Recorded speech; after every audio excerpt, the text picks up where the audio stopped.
Tropical Cyclone Tiffany has formed and has already made landfall in Australia. It formed a few days ago, made a landfall in Australia as a Category 2 on the Australian scale by Cyclone Tracking Auto Standards. It is right now a 40-mile-per-hour struggle bus storm. It's on the struggle bus, meaning it's very conditions deteriorated for a while.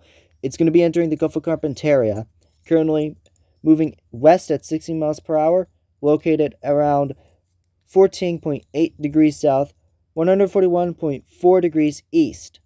As of right now, which, by the way, right now for me is 4:30 p.m. Central Standard Time.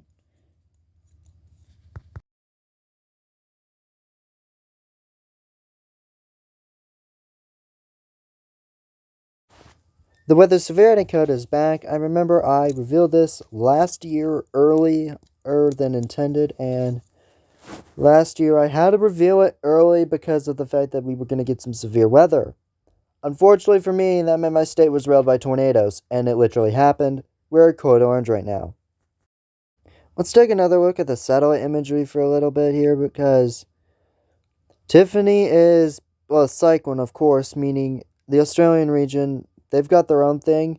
Somehow it already had an eye wall when it was a tropical storm, or well, it was developing one. It no longer has one. As you can tell, it's got pretty decent convection blowing up in the northwest quadrant of it. As you can tell from the loop I've made. Thank you, Master and Tropical Tidbits for this. And you can see how it is rotating quite a bit. That's obvious with tropical cyclones.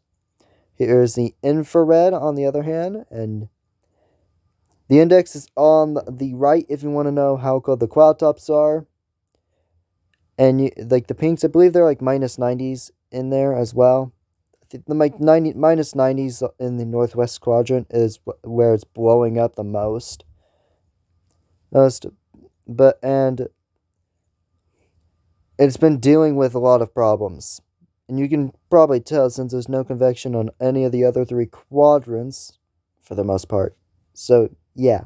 That's all from me for this update. See you on the next one.